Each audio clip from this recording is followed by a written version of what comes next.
community is dying a little bit. Maybe the beauty community is dying a little bit. I have to admit that.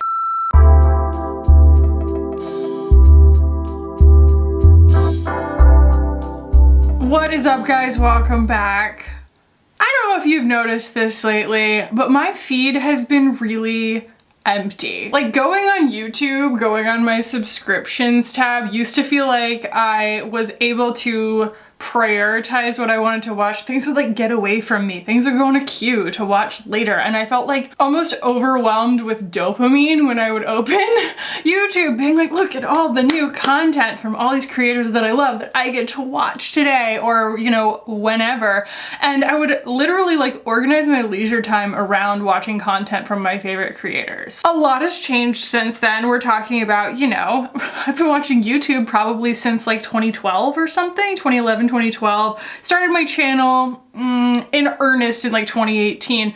So I was very much part of like a second wave-ish, maybe third wave of like YouTube beauty creators. While I'm extremely grateful for this being a career that I'm able to do, we've all noticed that things have gotten a lot less active lately, right? I mean, things have just been really, really quiet on the beauty front. I've gotten a few questions from people here and there, and I've also seen other notifications popping up of creators kind of commenting on the whole idea that the beauty community on YouTube is dying. And there's all this speculation as to why. Well, I figured that I would throw my hat in the ring and try and give you guys my 2 cents, especially as it pertains to my viewpoint as like an ex-marketer, right? I worked on Google Ads for like 8 years, and I'm going to try and employ as much of my own background to give you guys like facts-based opining, if there is such a thing. Like, I'm going to give you guys my editorial opinion, but I'm going to try and base it in as much evidence as I can just from like my experience in my career paths up till now. So while we do that, I'm going to attempt to do my makeup at the same time. Some days are good and some days are not, but we're going to make the best of it. So yeah, I hope you guys enjoy this, and if you are new here and your feed has been quiet, maybe consider subscribing, because I upload regularly and it would be one more thing for you to have a little bit of a dopamine hit to see that I uploaded if you enjoy my content.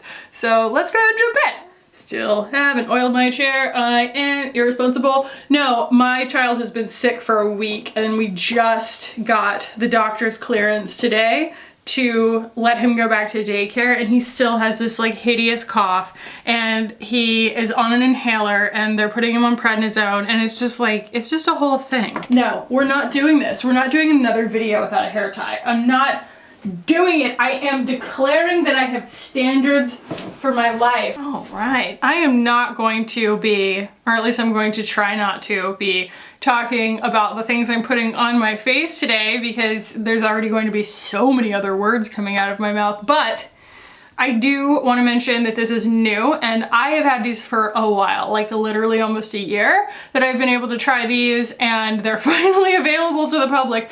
This is the Aether Beauty. They're like a cheek and lip stain, and this is in the shade Harmony, and I want to say that this is still in her like recyclable packaging. It's like still zero waste even though it's in plastic, and they're now available. I think that they came out on International or National Lipstick Day or whatever, so I will put a link to these below, and we will be using this today. Okay, so when we talk about YouTube dying, right, we're talking about how, like, it's kind of a few things. There's like not as much content being produced by some creators. Some creators have just kind of dropped off, and there isn't as much attraction to the ones that are there.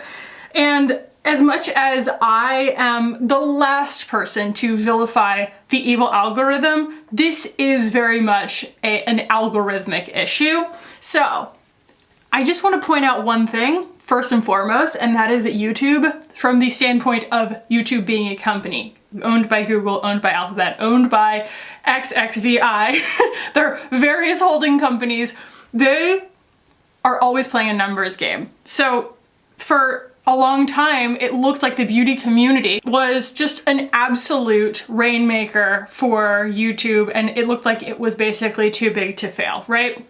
We've heard that before. And as we saw a lot of the larger channels kind of erupt in drama, you started to see a little bit of like the weirdness peeking through the cracks. Like when Tati mentioned the fact that they asked her to take her video down talking about James Charles because it like wasn't a good look for YouTube. And you start to see how there is this like a symbiotic relationship. You thought that like the YouTubers needed YouTube, but you realize that like YouTube needed the YouTubers.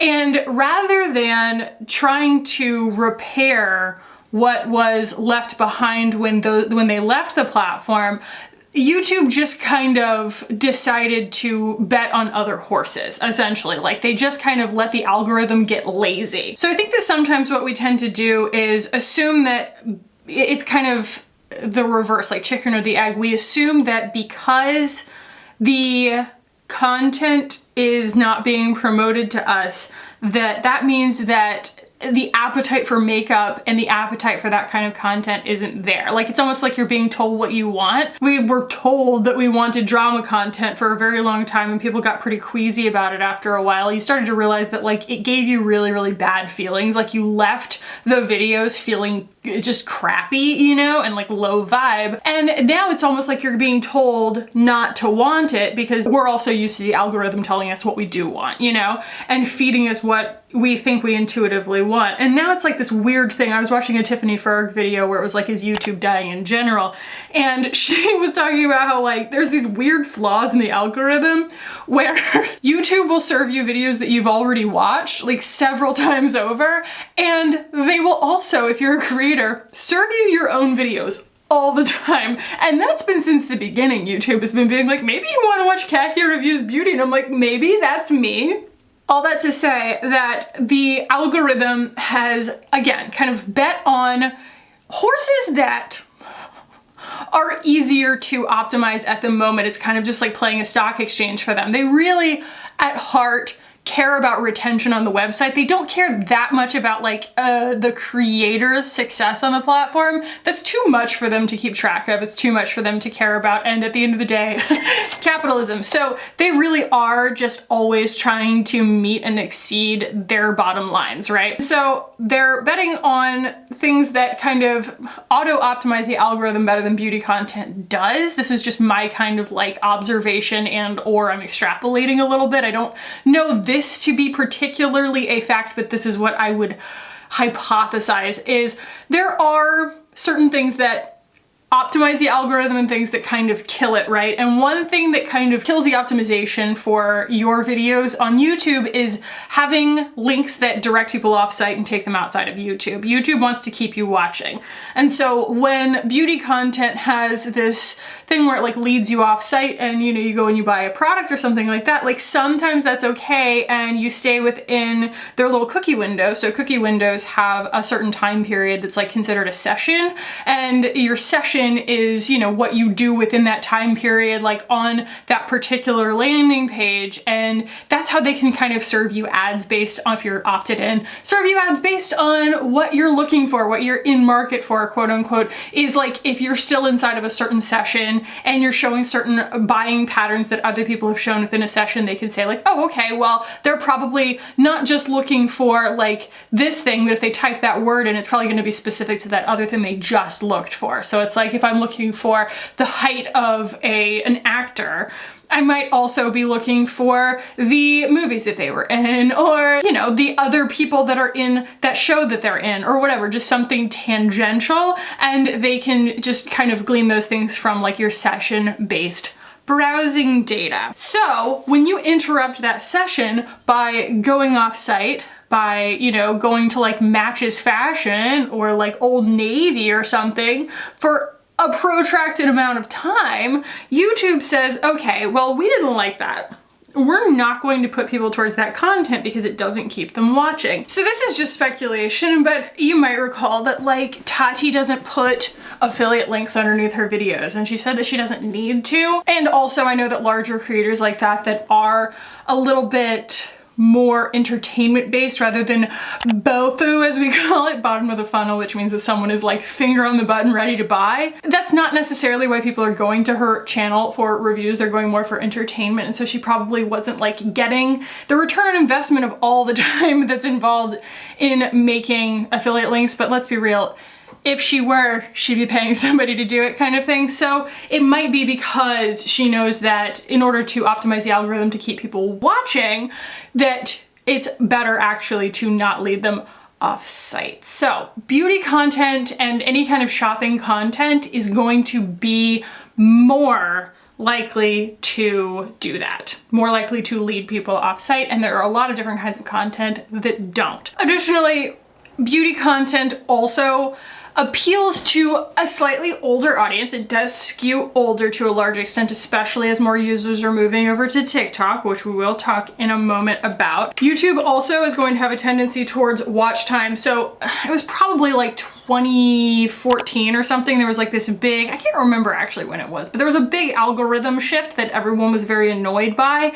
And it was when they tried to mitigate clickbait by moving from a views-based optimization platform or algorithm to being a watch time based optimization algorithm, meaning that people couldn't just use clickbait to get a view, get the money, here you go. And as that happened, you started to see, you know, gamer content and things that were either flash in the pan and kept people watching over and over and over again, like Mr. Beast or something, or something that did have a little bit more of like a reveal to it or some reason to stay tuned that you didn't want to skip through, like, you know, a playthrough of a game like PewDiePie or something that was going to keep people retained better. And that is better optimization for YouTube in general, to keep people, you know, basically keep their advertisers happy because people are watching the videos and watching the ads. And finally, and this again is just a hypothesis, but those kinds of videos, like things that aren't beauty content, tend to be a little bit easier to index.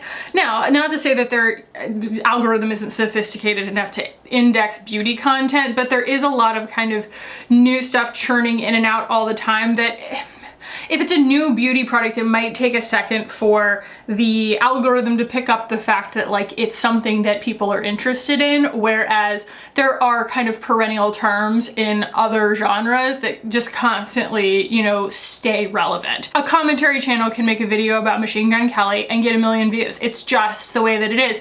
Do I care about Machine Gun Kelly? No. Do those people making those videos care about Machine Gun Kelly? No, but there's like this perennial interest on the internet right now, and like everybody's kind of a victim to optimizing their strategies towards like what is going to get them the most views. At the end of the day, it is, you know, a career and you're trying to make money. And so you are trying to stay relevant in terms of the algorithm. And so I would say that like the main thing that's happened is that we've sort of been abandoned, right? And that is never more evident than if you go to the front page of YouTube, you try to go to the trending tab, and then you go to the beauty and fashion tab. Maybe like 2019, they rolled out this big beauty and fashion genre that they were going to try and optimize to be almost like an influencer channel of its own. They were going to have people like Emma Chamberlain and stuff. Like, yes, fine. It existed. But currently, as that site exists, as that like front page exists, it is literally just, you know, they've chosen Patrick Starr for the moment to like curate it. What did he do? He just put his own videos on it. Of course he did. And then it's like, you know, pointing to channels like Safia Nygaard and Simply Nailogical, James Charles, like channels that no one needs to be made aware of, okay? If they're on every other platform, if they're practically in like the gossip news, like you don't need YouTube to tell you that they exist. They are not doing a good enough job of trying to support creators who are up and coming, and they've frankly just kind of forgotten about the beauty community in general because it's just not self-optimizing at the moment, and it was for so long. And I can just see them in their little boardroom being like, this is low priority. Like, who cares? Mr. Beast is making us money right now. YouTube Kids is making us money right now. People are gonna play Baby Shark forever and ever. We're gonna get the slap clicks. And if we keep kind of auto-opting advertisers into gaming advertising, which I think that they took the ability to opt out of Google play store game ads. I think that you have to, like, you can go in there and, like, you know, individually block certain topics and stuff and block certain audiences, but you are, if you don't know better, auto-opted into that. Like, that's how they're making their money, is by like serving ads to people who don't know any better, you know? And for all intents and purposes, the beauty consuming community on YouTube is a little more sophisticated on the whole, you know? They're just a little bit older, a little bit more savvy, a little bit more understanding of like how the internet works, you know? So that to me is kind of where we stand with the algorithm. I just want to say that like the overall thesis statement there is none of this is our imagination. And I think that the main thing for me is just that like expectation versus reality. I really thought that when, and I think that a lot of people did, thought that when like the larger names backed off a little bit, it would leave more room for other people to become bigger names and bigger creators, you know, in the space. But that's not what happened. When people backed out and Dramageddon made people lose their taste for this kind of content at all, you realize not only was YouTube not really building their algorithm around letting people grow, but more so just optimizing what was already working, but also that a lot of the people who probably in their heart of hearts thought they were following for the beauty ended up following for the drama, and then they got burnt the heck out on it. And they ended up unsubscribing because they were disappointed in their favorite creators, and they got disappointed in the beauty, disillusioned I should say, in the beauty community in general, because the waters just seemed so tainted by people being dishonest. And it also exposed how much money those people were making. I'm telling you right now, guys, even people now with 100,000 subscribers are not making $65,000 for endorsing a product, okay? Like, there isn't that kind of money changing hands on this size of channel. Like, the most I have ever made for a fully sponsored video during holiday season, okay? Where it's like, you know, your rates are affected by the traffic that you can anticipate and things. It's like $3,000, okay? That's like a good amount of money. That's a really good and exciting amount of money to me, okay? Like, that's really fantastic, and that is not what most brands will pay. Most brands pay somewhere between $1,000 and $1,500 during, like, you know, a regular off-season video to do, you know, an endorsement of one kind or another, and they're paying for basically a lot of people to get exhausted of me sitting there telling them to buy something instead of like having my channel just be about whatever I'm feeling at the moment, you know? And that kind of costs me in brand equity as well. You don't want to do that all the time, because there has been this reputation built in the beauty community of dishonesty and of shilling things for money. And so it's like we have to be really careful about how we choose our sponsorships, but at the same time, you know, it's always 6 of one, half a dozen of the other. My career would not exist were it not for the people who had paved the way and done it the hard way and made the mistakes out in the open. And so, sure, I can sit here and complain and be like, well, you know, like, I wish that they hadn't made us look bad, but at the same time, it's people like Jaclyn Hill, it's people like Tati, it's people like Michelle Phan who made this a career in the first place. So I do owe a debt of gratitude to them in that sense. It's just, of course, things are going to look different after that initial bubble bursts. So again, that was Harmony. Is it not so pretty? It's like this perfect cherry sunburn color, but it's got enough muckiness to it that it's not coming off like candy apple on me. Love it. I love it. I'm gonna keep chasing the Aether feeling today and go with my Desert Sunset palette. Okay, so that was kind of part one. Part one being the algorithm, and again, just reinforcing the fact that it's not our imagination. This is something that's happening, and I think that it's kind of a snowball going downhill right now of the fact that like the content's not being made by the creators that were being optimized by the algorithm, and therefore the algorithm is not optimizing beauty content, therefore other beauty creators are stopping creating beauty content. So in that sense, maybe the beauty community is dying a little bit. maybe the beauty community is dying a little bit, I have to admit that. And now I'm going to start kind of pulling from my other area of expertise, my other area of experience, and that is art and art history.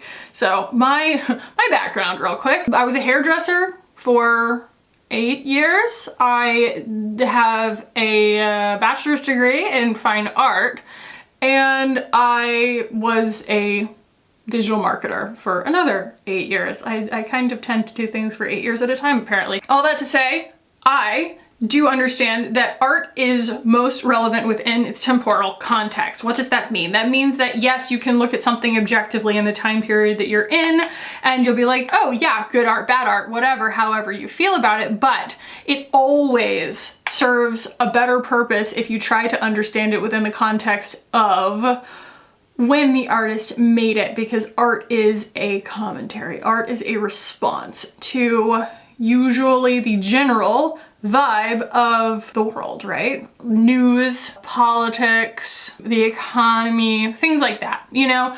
And what's happening right now is that people have lost trust. People have lost a lot of trust. They are just finding that everything around them has, well, okay. BIPOC have known this for a long time, but that like authority is not necessarily what we always thought it was, and that, you know, our country, the US, is maybe not founded on like the greatest of principles and all of these kind of idyllic things that we've always thought we could place our hands on and be like, well, at least I know this is true. Like a lot of those things are just not actually true, and maybe they never have been. And I don't mean to sound ungrateful for the fact that, like, you know, we live in a relatively stable environment, but I mean, there's a lot going wrong, and there is a lot of just like disillusionment of people being like, look, we know what's wrong, we know how to fix it, but Citizens United has made it so that corporations are people and they have unlimited abilities to make super PACs and pay people to legislate in their favor, that like, it doesn't matter how we feel anymore. If you're not a billionaire, you don't have a say, it doesn't matter. And so I think that people are feeling like this desperate need to, well, there's like 3 things that people do. Some people just get cynical, and I'm not saying that this is like mutually exclusive. You can be all of these things on different days or all at the same time, but some people just get cynical and they, you know, leave the community altogether. Maybe they weren't initially invested, maybe they were incredibly initially invested, and they feel so betrayed that they really just like don't want to place their trust in anything. And so they're just kind of dissociating. And dissociating can be kind of healthy from a self-protection standpoint, right? In small amounts, in order to, I think, protect yourself from what is an absolutely infinite level of access to what's going on in the world. We are in an unprecedented time where this stupid thing right here gives us the ability 24 hours a day to access anything, anyone, any amount of information. And what most of that information is, in order to keep us glued, is bad. It's just they're telling us bad stuff that's happening. And if we're not careful, especially if we are empathic people, we tend to feel a guilt for the people who are going through things that are worse than the things that we're going through. And we feel like in order to help share that burden, we have to learn about it. And to obviously some extent, we do. But there is no limit to the amount that you can consume through that little, what I call my misery cube. And so you do have to impose limitations on yourself somehow. You have to draw boundaries. It's not your responsibility to suffer on behalf of every single person in the world who is suffering, because you have to be, as Hannah says, you have to be able to, be the best version of yourself to do your work in the world. People need your work in the world. And if you're just spending all of your time absorbing other people's like secondhand sorrow, you're not going to be able to effectively do your work in the world. So just like anything else, nuance, moderation. But I can totally understand where people are coming from because their trust has been abused. And there's just so much messaging that has gone around to us that's about like, you know, who we can and can't trust, that like we kind of feel disillusioned about trusting anybody. And I think that that's kind of, and this is just a sidebar, but I feel like to some extent it's going to lead to us going more community-based, to trusting the people who we know face to face. And it's like how things have to kind of hard restart a little bit. And that has nothing to do with YouTube. That's just kind of, you know, how we all feel pretty disillusioned at the moment. It's like, okay, I'm going to go back to basics and try and build a community where it matters most to me, where it actually affects my day-to-day. Especially if you have kids or something like that, you know, you're kind of, you just become, not to say that you can't be conscientious of this stuff if you don't have kids, I'm just saying like, for me, I became a lot more conscientious of the world I'm helping to build or not, because he's hopefully, you know, God willing, going to outlive me and inherit the world that I help create. And so I think that what really matters, and the place that you actually have impact outside of like the deepest pockets of a billionaire, is through your community and through the people you actually know. That's like where you can actually affect change. So the next response type, it's very similar, but it's like escapism. And instead of just completely dissociating, it's instead kind of going for the short-term dopamine hit. It's like, hey, I am not finding any effective means of reinforcing a sense of calm and contentment, and I'm going to go for the next best thing, which is feeling good for a moment at least. And for a lot of us that means TikTok or making ourselves laugh or impulse purchases and things like that, but mainly it's kind of the microwave mentality of just like, the faster I can get the information, the better. I'm not really here for long form, and I don't think that that's like a bad thing. It's just how different people react to certain stimulus. And again, I vacillate through all of these all the time. And sometimes TikTok is something that I feel like is really, you know, valuable in a time like this. Even my mother talks about how it really got her through 2020 because she's just having a really, really tough time, feeling really isolated, and was trying to like teach at a school and help kids through what they were going through in addition to what they were already going through. And she was just very, like, we were all really depressed, right? And I couldn't see my mom while I was pregnant. Like, I didn't see my mom at all while I was pregnant. I think that that really like was very depressing for her too.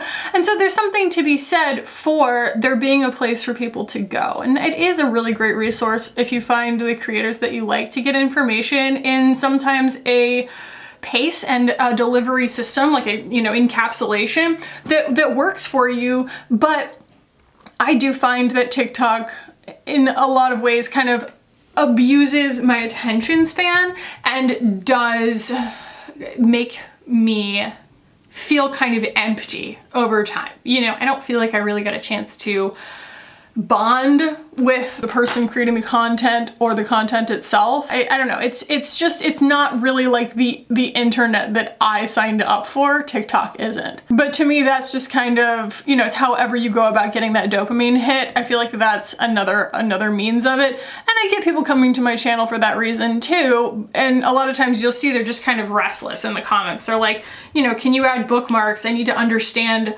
more quickly. I can't just be here and like, you know, sit through you blathering and blah, blah, blah. And like, I get it. I get it. And I have started adding timestamps to some of my more like reference-based videos and stuff so that people can digest it however they're like feeling comfortable with that day. And I did. I was stubborn about that, but I understand it now. And finally, and I think that this is actually kind of like a larger encapsulation of like what's happening in beauty right now, is that people feel really unmoored and they're doing this kind of like romanticization of the past. This is a very common phenomenon in art within the context of socio-political history, right? Is that we tend to seek refuge in our creative output almost as a juxtaposition with what's making us uncomfortable in the world. And it is never more apparent than in this little tube right here. This is Clinique Black Honey, a product that is older than YouTube, okay? But it is re-emerging not because a bunch of YouTubers used to use it, but because the kids, I say kids, you know, 10 years younger than me in most cases or more, on TikTok are having this like nostalgia for what their mom used, because peripherally that was a simpler time to them. That's my observation. It's a way of reconnecting with something that made us feel safe, but also kind of disconnecting from what we feel like is this, you know, constant manipulation of our attention, is saying like, I'm taking myself out of that conversation and I'm going to go refocus that energy on things that make me feel a certain way, a nostalgic way or a romantic way about something that wasn't even like my history to remember necessarily. It's more so like an imagined history. I'm gonna throw my eyeliner on real quick because I literally cannot concentrate while I'm putting on my eyeliner. And like, while that's commendable, it doesn't really work, because someone's always going to pick it up and try and monetize. Again, capitalism. Someone's going to monetize it, and as soon as one person monetizes it, people go, oh, there's money to be had here on something that I already enjoyed. Why don't I turn this into a gig, a side hustle, you know? And so they're on TikTok talking about the things that they like, and suddenly the things that they like become a viral sensation, even though that's a 30-year-old lipstick, right? And so that's kind of the churn of it, and it's really, really difficult to get outside of the churn of it, but I think that that's kind of what we're striving for, is authenticity. Authenticity is something that's very difficult to optimize and monetize, because it's not really indexable. Kiki and I have always joked, it's like, why can't YouTube index my sparkling personality? We're doing the best that we can to be sincere and authentic and still do what we love on the internet as beauty creators, but it's not going to look the same as the creators who, again, kind of laid the groundwork for us making this a career, because of all the reasons everybody maligns them.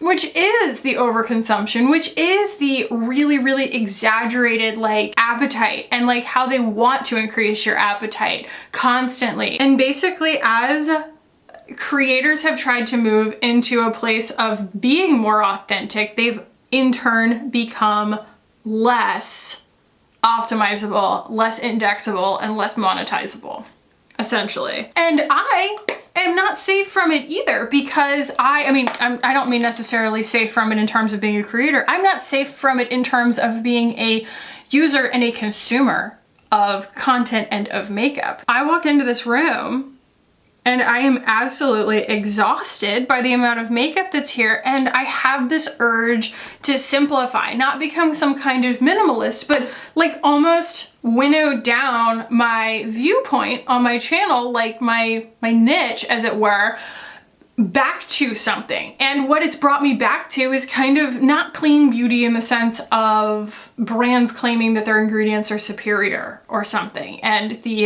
wellness to radicalization pipeline. Like, we all know that that exists at this point, and I am not trying to be goop or poosh. More so the clean beauty aesthetic, and also just this idea that like a lot of the brands that you spend more money on and that have better ingredients, even if they're just luxury brands, are going to be kinder, especially from a visual standpoint, to people whose skin is maturing, like mine is, as it's beginning to. And so I am wanting to kind of focus more on things that maybe look a little bit more subtle, a little bit more blurry, a little bit more natural, and, you know, are more accommodating to that by virtue of their formulas and by virtue of like the viewpoint, the point of view of the brand itself, and then trying to shoehorn myself in maybe where it's a little bit more difficult for me to get something that really works for me. That's kind of the absurd place that I have like come back to recently, is I'm just like, in all the craziness, in all of the things that like I feel like I used to express myself, like what is it that actually makes me feel safe and like anchored right now? Going back to a simpler time just like everybody else. And, you know, obviously there's always an ongoing conversation to be had about clean beauty and how it's become something totally new now, where brand owners of color are able to be influential in the space, where even some of the older brands have been either, you know, changed ownership, changed hands, or changed management so that, you know, the internal structures are more supportive of developing larger shade ranges, even though it's capitalism that's driving it, not necessarily anybody's conscience. But these are the cards that we are dealt, okay? I need to figure out what to put on my lips. Should I go black honey? For the love of God. It's not a good color on me, but it's fine. Not bad. It's just very berry. So yeah, I don't know if I did a very good job explaining that last part because I'm doing all my eye makeup and everything and like I tend to get sidetracked. But the main thing is just that we're looking for something to make us feel anchored in a time period that we felt like we could trust things more than we do now. And that's gonna be different for everybody. I'm moving back towards really like focusing on my skin and loving what I see in the mirror instead of constantly, you know, I get back into a rut of thinking what needs to be solved. And these feelings are always going to fluctuate, but there is just kind of a refuge in knowing that, like, you know, I'm happy with who I am and that I don't have to be a quote-unquote hungry ghost. That was a term that I was refreshed on recently when I was watching Sarah Verba, who is one of my favorite intuitives on YouTube. She's absolutely wonderful. And she was talking about the tendency, right, to fall victim, which we all do, to the allure of, you know, the aspirations that are presented to us from different ads and things like that, you know, telling us what we need and that it's going to change our lives and that we're going to be better people and stuff like that. And if you haven't watched Hannah's no-buy content from this past month, I highly recommend that you do. It's just, it's a really good kind of palate cleanser. I think that the main thing that I want to leave by saying is that I'm not really worried, you know, like, sure, there are lulls where I'm like, oh boy, okay, like I could probably stand to reassess my buying habits in response to the fact that things are just not accelerating at the clip that they once were. And it might be because of the time of year, but it also might just be because things have downturns. And I think that the initial bubble burst, and it was easy for us all to think that the beauty community was too big to fail.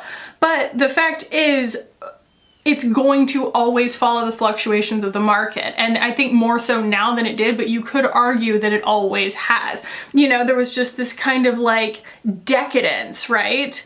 At a certain point, and that was in response to kind of the renaissance after 2008 and everything crashing. It was like, okay, everybody like flex on how much money you have. And like there was this aspirational thing of watching people who had a lot of money because we were all kind of starting to pull ourselves up by our bootstraps and everything felt more possible.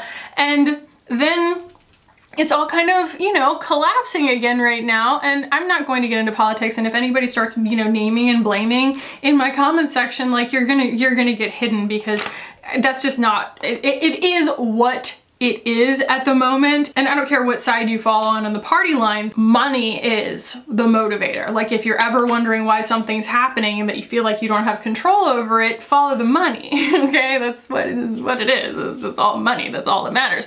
And like to, you know, to the people in power, the people making decisions, they're just greedy. I'm gonna fix plus myself here.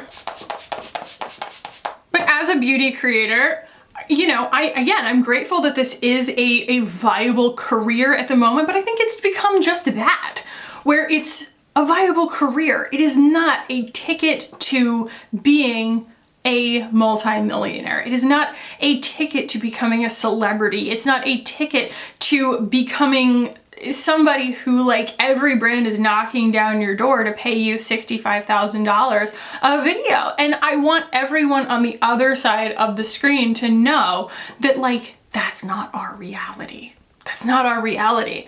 And I could even be doing a better job, especially from the standpoint of investing in my channel, of living within my means.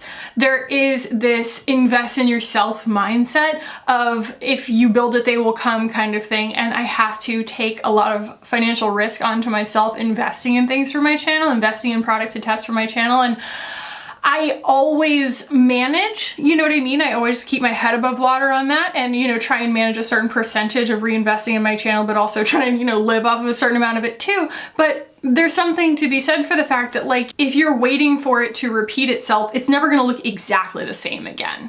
And we just kind of have to ride with it. If it's what we love to do, and it is what I love to do. I didn't get into this particular business because I wanted some kind of meteoric rise. I didn't do it because I knew I only had like X amount of time before I was gonna get exhausted of doing it. It was more that it was something that was like, I can't believe that if I work hard enough, I could make something that's so fun to me into an actual like money-making full-time job. And like for that reason, it's still an absolute dream come true for me. So that part hasn't changed. And I think that that's the thing, right? Is that we're always, I think I'm gonna leave my hair up. We're always going to fluctuate between kind of decadence and authenticity. And right now we're in a wave of people really, really looking for authenticity. And we're here for that. You know what I mean? As like a beauty community, we're all really trying to do that, but we're also trying to do the best we can to make content that is both a really strong like community-based anchor point that people feel like someone's holding space for them, but also not make content that's just so esoteric that it just gets forgotten by the algorithm, an algorithm that's already forgotten us to begin with. So if you see your favorite creators kind of trying to go viral or something like that, or if you see them getting a sponsorship and you're not really that into it or whatever, like try to not be too cynical about it, because I'm not saying feel sorry for us, but it's a weird time. Like we're all kind of in uncharted territory at the moment, and we're just doing the best that we can, just like everybody else is. By the way, I'm actually really digging how this came out. So yeah, I did. I kind of chased the black cherry feeling, because black cherry, black honey, I always get it wrong. The Harmony shade does look a little bit like that once it gets on the cheeks, right? It's like that same nice like berry color.